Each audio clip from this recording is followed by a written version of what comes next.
হিন্দুদের? মসজিদের সামনে দিয়ে ভগবান রামের বিসর্জনের যাত্রা গেছে, কিসের আপত্তি তাদের?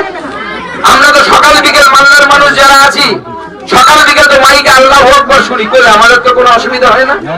আমাদের তো ধর্ম চলে যায় না, আমাদের তো জাত চলে যায় না, আমাদের মন্দিরের উপর দিয়ে তো আল্লাহু আকবারের আওয়াজ যায়, তাতে আমাদের তো কোনো অসুবিধা হয় না।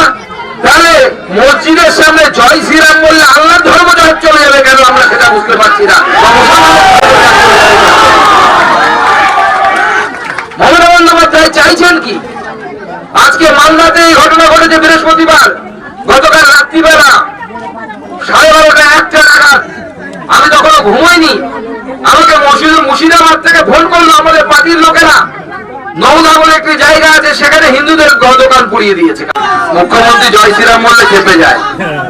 আমরা শুনতাম রাম নামে ভূত পালায়, তো যখন এই যে রাম নামে ভূত যখন পালায় আমরা জানি, তারপরে পশ্চিমবঙ্গে একটা বড় ভূত ঢুকেছে। এই ভূতকে তাড়াতে হবে, এই ভূতকে পালানোর ব্যবস্থা করতে হবে, হিন্দুদেরকে একত্রিত হতে হবে।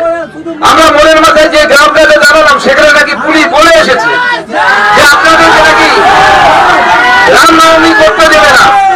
পুলিশ বলেছে, ওই গ্রামের ভাইয়েরা আমাকে বললো, বোনেরা বললো, মায়েরা বললেন, কি বললেন, ঘট পুজো করে রামনবমী করতে। আমি এখান থেকে বলে যাচ্ছি, যেভাবে আপনাদের রামনবমী প্রতিবার হয়, এবারও সেইভাবে রামনবমী করবেন। কোন বাপের বাটে আটকাতে পারে আমি সেটা দেখবো। আর আজকে আমি